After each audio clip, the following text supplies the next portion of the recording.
Hello and welcome back to Goalshouse. I'm Dan Keeler, the Frontier Markets editor of the Wall Street Journal. And today I'm talking to Akinwumi Adesina, who is the president of the African Development Bank Group. Dr. Adesina is a globally renowned development economist and agricultural development expert, and he's been the head of the African Development Bank for more than 5 years. Now, he launched himself into that role with a huge and ambitious agenda aimed at catalyzing investment and development across the African continent. And today we're going to check in with him to see how that agenda is progressing and what sort of challenges he and the African Development Bank face in promoting development. We also will touch upon climate change and the impact of that on nations across Africa. So Akin, it's a pleasure to see you again. It's been a while. Always good to see you, Dan, and I hope you've been staying safe and well. Yes, weathered the pandemic so far, but obviously we're not out of the woods yet, and that will be a subject that we're going to have to discuss, unfortunately. But it's great to see you and to see you looking well and healthy. So I mentioned the agenda that you kicked off your tenure at the African Development Bank with. I remember talking to you at the time and being quite impressed with just the range of what you were hoping to do, but with the specificity as well, which is something that I think is essential in trying to get things moving. Can you tell me a little bit about your progress with the High Five initiative, but also specifically about how the pandemic might have affected those goals and how you guys are responding to that? Well, thank you very much, Dan. As you know, the High Fives are actually at the core of the Agenda 2030, the SDGs, but also at the core of the Agenda 2063 of the African Union. You might know that there was an independent analysis done by United Nations Development Program, which actually showed that if Africa actually achieved these High Fives, which are light up and empower Africa, feed Africa, integrate Africa, industrialize Africa, and improve the quality of life of the people of Africa, that in fact, if Africa achieved these 5 things, it will have achieved about 90% of the Sustainable Development Goals and 90% of Agenda 2063, so of the African Union. So we are at the heart of that, and so we are driving that as hard as we can. If you look at, since you and I talked since 2015 that we have done this, the High Fives have actually had huge impacts. We've impacted on the lives of 335 million people, million Africans. We take, for example, some of that. You take the case, for example, on feeding Africa, which is lighting up, empowering Africa, for example, the first one. We have helped to provide electricity then for 21 million Africans since we started that. And if you see the electrification access rate in Africa has gone up from roughly about 49% in 2018 thereabout. Now we're at about 54, 55%. So I'm very happy with the direction. We still have long ways to go, but I'm happy with the direction that we've gone. If you look at agriculture, for example, we've been able to provide roughly 76 million people, farmers, with access to improve agricultural technologies, a lot of those being climate resilient technologies for crops that allows them to be able to feed themselves and avoid droughts that have become much more frequent in Africa. We have supported 12 million people to have access to private sector, access to finance via private sector investees that we are making. And in the critical area of infrastructure, which is very, very important for mainly transport infrastructure, we have been able to provide improved transport services for about 69 million people. And one of the things that I have found as a big challenge in Africa is just simple things like water, just access to water and sanitation. I'm pleased that we've been able to provide about roughly 56 million people with access to improved water and sanitation. So we are doing very well with regard to those things. Now then we got hit by COVID, as you rightly said. Of course. Yeah, so those numbers, they're big numbers, obviously, you're talking sort of 50, 60 million people, but Africa's, by the latest estimate, about 1.2 billion people. So it's still, I'm not sort of disrespecting your achievements, but it's still a fraction of the problem, essentially. Do you feel like, aside from the fact that you're obviously making progress, do you feel like you're making enough progress, or where do you feel, you could be doing more or better? Well, absolutely. We're making, I think, very, very good progress if you look at where we started from.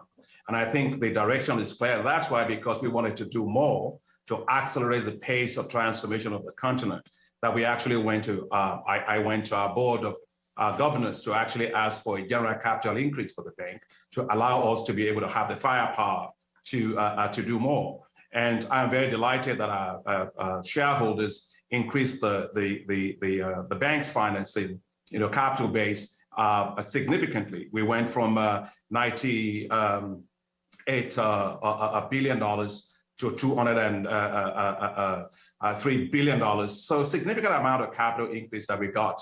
125% increase in our capital, which is particularly important for us. So that will allow us to have the resources to be able to do more. But it's not just the African Development Bank, by the way. Remember, the countries are also investing significantly.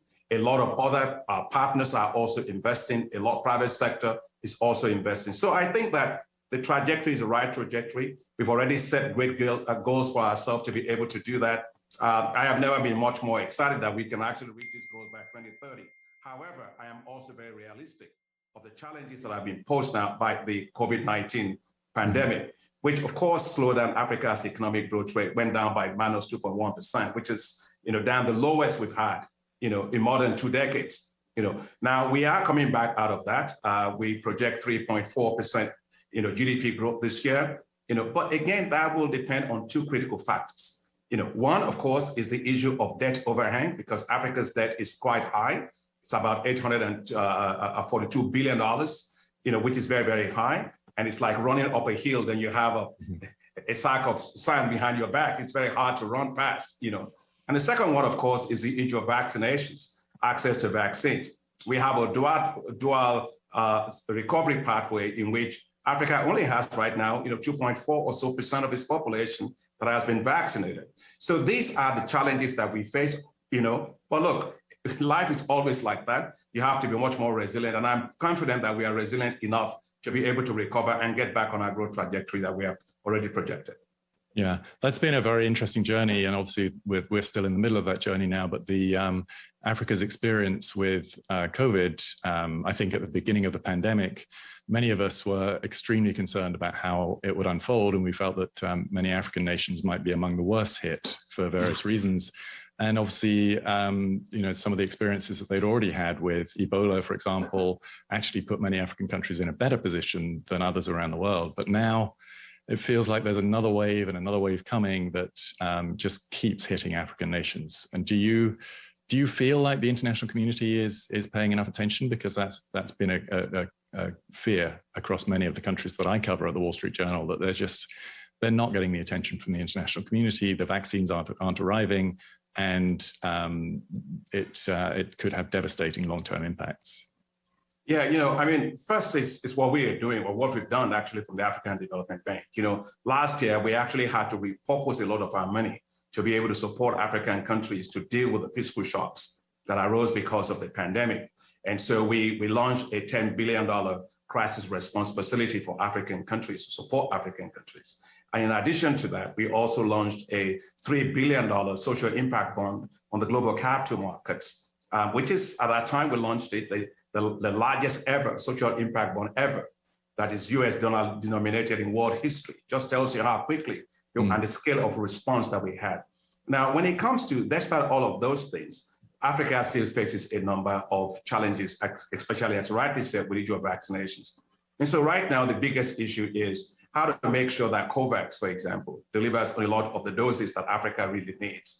Secondly, is to make sure that we also are working to relocate, or maybe a relocalization of some of the companies to Africa to be able to set up shop in Africa and produce some of the vaccines.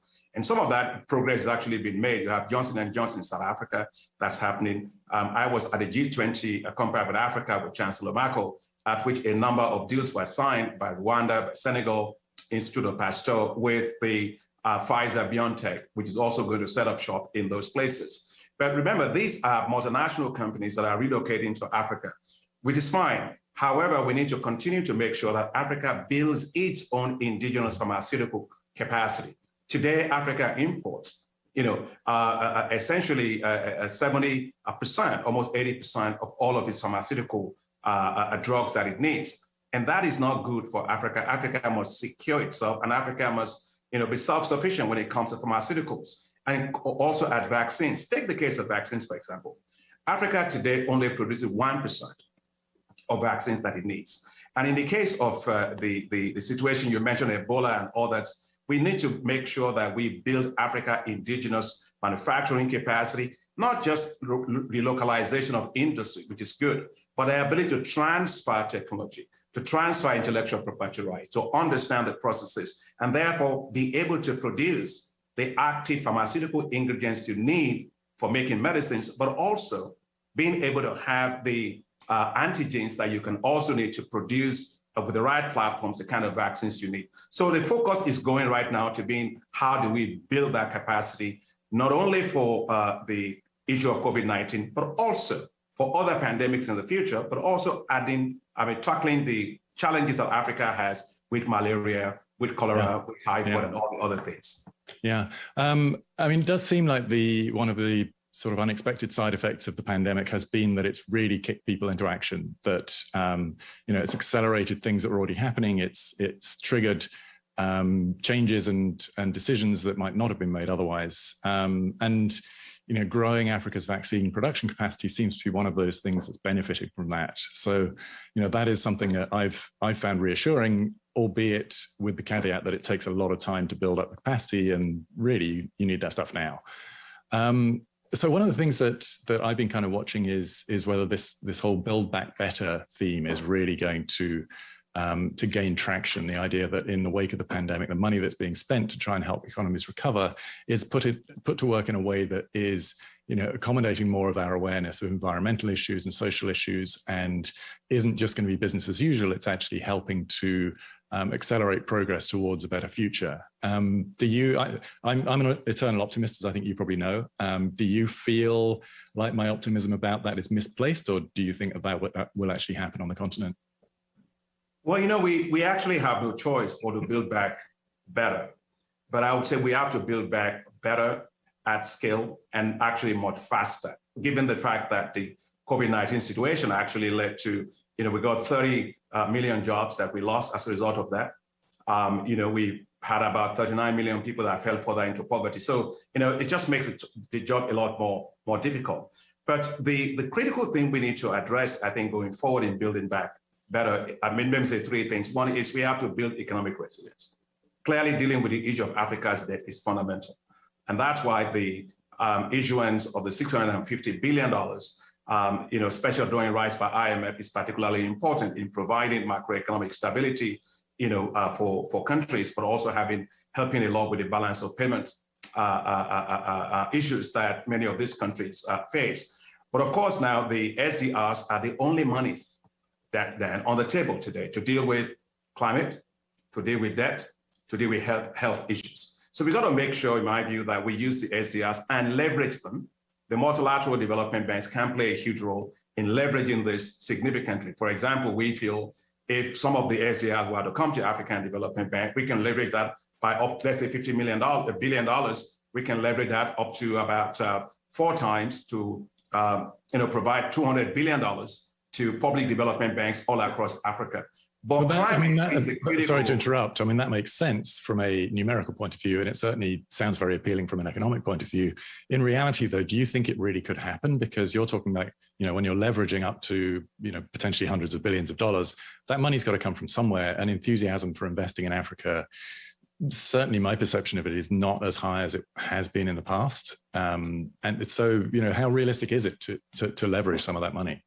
No, I think we can certainly leverage that money for sure. I think it's not just Africa that has gone through shock, But if you look, for example, take the case of the study that was done by the Venture Capital Association, a private equity association for Africa, I think was done last year or so. It actually showed that enthusiasm for Africa's economic recovery is very, very high. They actually rated that Africa's attractiveness is probably the 4th in the world right now. And so I am positive that Africa's fundamentals remains the same. Look at the population, look at the middle class growth, look at the urbanization, right? Look at the Africa Continental Free Trade Area in which consumer and business expenditures will reach $6.7 trillion by 2030. Those things are there. The fundamentals remain very, very strong. Today, everybody is talking about electric cars. Of course, to make electric cars, you need lithium ion, right? You need cobalt, you need nickel. All those things are found in Africa. So in fact, Africa will be at the center of that green energy for the world. So I'm not worried about those things. I just want to make sure that Africa can go through the current challenges that it has And I think the greatest headwind we're going to face is with the issue of climate change, which you mentioned. And that's why I say, as we build back, we have to build back greener.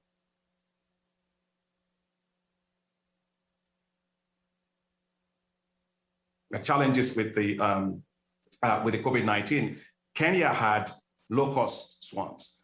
You have droughts all over Kenya, the Horn of Africa and all of that. Africa today, then, we lose anything between $7 and $15 billion a year because of climate change. And when I look at the report of the IPCC that just came out, it's just going to get worse in times of heat. But we have no choice. We have to adapt to it. That's why at the African Development Bank, we have actually said we are doubling our finance for climate to $25 billion, by 2025. And also, we are significantly expanding our finance, the share of climate finance that goes to climate adaptation. United Nations Secretary General Ban Ki-moon said, well, everybody should try and reach a parity of 50-50 between climate mitigation and climate adaptation. Well, we've passed that. Today, we have 63% of all of our climate finance going into adaptation, which is the highest in the world of any multilateral development banks, according to the IPCC report of the United Nations. Now, myself as former UN Secretary General Ban Ki-moon also set another big goal for ourselves, which is together with the Global Center for Adaptation, we set up something called the African Adaptation Acceleration Program. This program is to mobilize an additional $25 billion for climate adaptation for Africa. What will some of these things do to help us? First, we will have to make sure that farmers have access to digital advisory services to deal with all these exogenous shocks or weather. We're trying to reach over just quickly, though, 1 million farmers on that. So there's a lot of things. Where's that $25 billion coming from, though? Okay, yeah. The African Development Bank already, we are providing $12.5 billion towards that initiative. And then we want to leverage an additional $12.5 billion from other investors and other partners towards that particular initiative. So we're working very hard. Private sector investors or development banks or state funds? I think most of those will have to come from, of course, the private sector. It will also come from other donors, other partners, and so on. But I think we can even do more for the private sector down in Africa when it comes to climate. We launched something at the bank that's called the Africa Financial Alliance for Climate, which brings together all the commercial banks, the development banks. It brings together all the central banks, the stock exchanges in Africa, right? The sovereign wealth funds and the institutional investors of the pension funds and also the insurance pool of funds to say, how do we green investments in Africa? How do we tilt things towards that? Because if we are succeeding in doing that, developing the right projects, de-risking those projects, making sure that institutional investors are investing money in climate resilient infrastructure, water, sanitation, energy, we will be able to move from just having billions of dollars in climate resilience for Africa to probably trillions of dollars. As you know very well, Dan, the size of the institutional investors alone, if you take the sovereign wealth funds, about $1.6 trillion, the insurance pool of funds, probably about another $440 billion. Mm-hmm. And if you look at the pension funds, another $1.2 trillion. So the monies are there. It's how we make sure that we tilt these investments towards climate resilient investments, green investments. I think that's always been one of the continent's biggest challenges in a way, because there is clearly a huge amount of money out there that's looking to invest in climate solutions, in adaptation, in all of those areas. It's getting the story out that it can be actively deployed and effectively deployed in Africa. I think that's probably one of the biggest challenges that you're probably facing. Now, we've been talking about the very high level things. One area that I'm really interested in, particularly having seen how the pandemic has highlighted the sort of financial inequality, the income inequality and so on across not just Africa, but everywhere in the world. Financial inclusion is obviously a big issue at the moment. Technology is driving that. There are all sorts of new ideas relating to cryptocurrencies, decentralized finance. It seems like all of these things, all of these developments could be very helpful for African nations. There could be a whole new range of leapfrogging along the lines of the mobile phones and mobile money. What are you doing and what's your focus on that? Are you as excited about that stuff as I am? Oh yeah, I am very excited about that, then, as you can imagine. I mean, you take a look at what the projections tell to you. You know, by 2025, we're going to have about almost 680 million people that are having smartphones in Africa. And probably 30 million of those are going to be 5G kind of network access. The broadband is expanding significantly. We as a bank, we're investing a lot in digital infrastructure in East Africa, Central Africa, West Africa, across the Sahara, and so on. The private sector is also doing a lot of that. I think probably in just in the last 2 years or so, the private sector invested about $52 billion in digital infrastructure in Africa. And you can see it already in the digital payment system. The fintech is a revolution going on. We started, as you know, from the M-Pesa, those in Kenya. And today you have big companies making investment in Africa. You see Visa investing heavily in Nigeria. You see the Flutterwave in Nigeria. You see Stripe investments in Nigeria. And so this means that young entrepreneurs are taking over this space. Digital payments is the biggest thing. In fact, despite the reduction in FDI, as you know, for Africa, as a result of the pandemic, which went down by 16%, to about $40 billion last year. The sector that was not really affected was the fintech sector. In fact, it went up from $1.1 billion investment to $1.35 billion.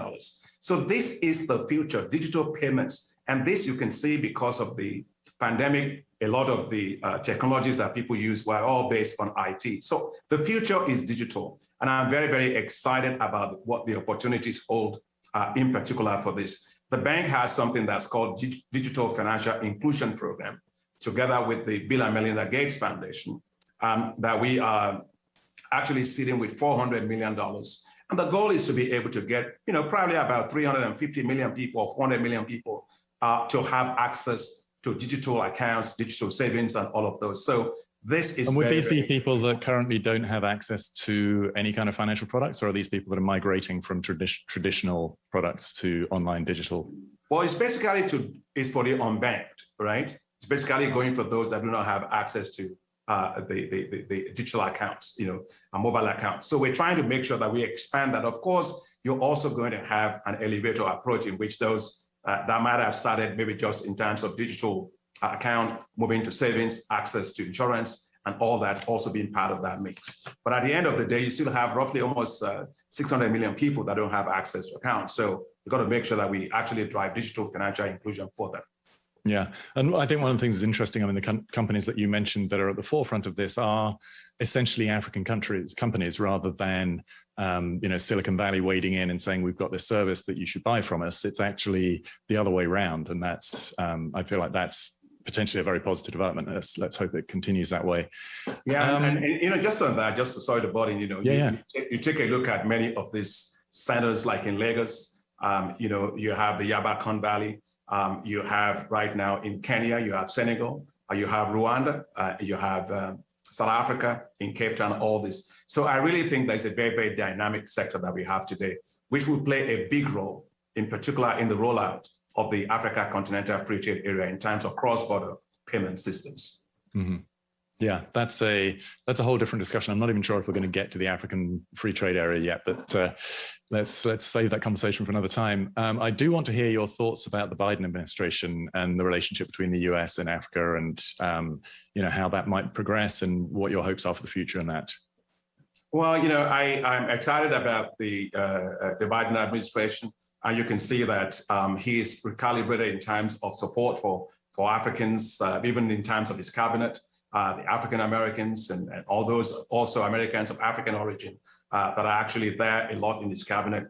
I think his speech that he gave to the African Union was a fantastic speech in which he reinforced his commitment to private sector, his commitment to boosting the AGOA initiative for Africa, his commitment to improving access to human capacity, leadership training for Africa's youth in particular. But most importantly is what he has done in getting back into the multilateral institutions in support for WHO, in support for us, in support for climate in particular, because I think the target he has set in terms of climate is really that signaling is very, very important. Just 2 days ago, I was in a meeting with Secretary Kerry and Secretary Yellen, where it was very clear that they were driving issues with climate, and I agree with them. So I see a unique opportunity for the United States to provide greater leadership on climate adaptation. As I mentioned to you, Africa, will probably need about $27 billion a year up through 2030. That will probably be about $331 billion to be able to adapt to climate change. So I'll be looking to the United States government's leadership on this particular issue of getting more resources for Africa to be able to tackle the issue of climate change. And I'm actually going to the United States myself next week for meetings with the government, but I'm actually quite excited by the outward look of this administration towards Africa. Yeah, that'll be interesting to hear how that goes. Let's check in after that. I'd love to hear what you find out. We've only got a few minutes left, I think 3 or 4 minutes left. It's really interesting that you're creating sort of new financial instruments with a different focus, a very sort of creative way of mobilizing resources to tackle problems that people otherwise have just thought of as intractable.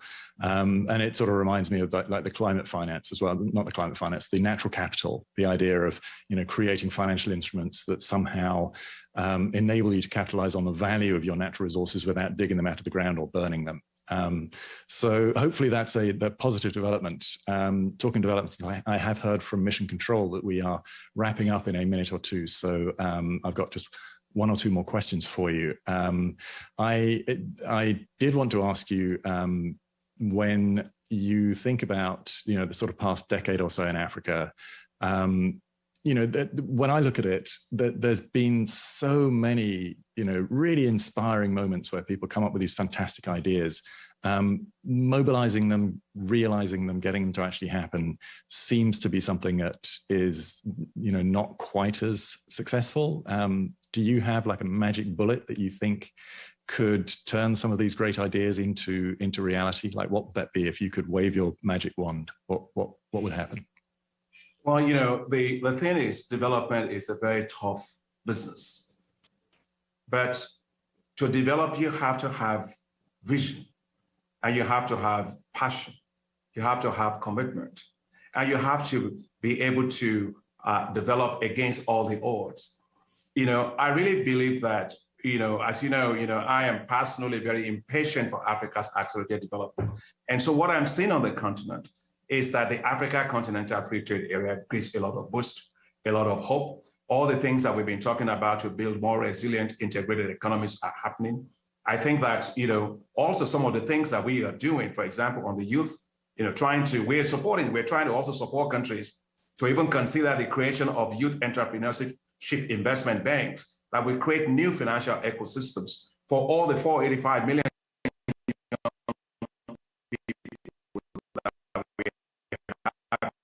in Africa today, that you have missing market. Not even the future, is today of Africa. So these are the things we have to continue to innovate. We have to continue to push. We have to continue to give hope. And that's our role.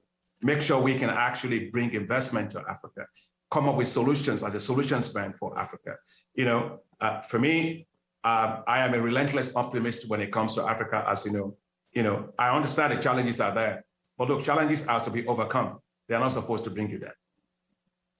Yeah. I think you're absolutely right that the vision is definitely there. The dream is definitely there. The commitment is the part that's hard. And I think that, I hope that you're able to find more and more people that can commit to joining you on that journey.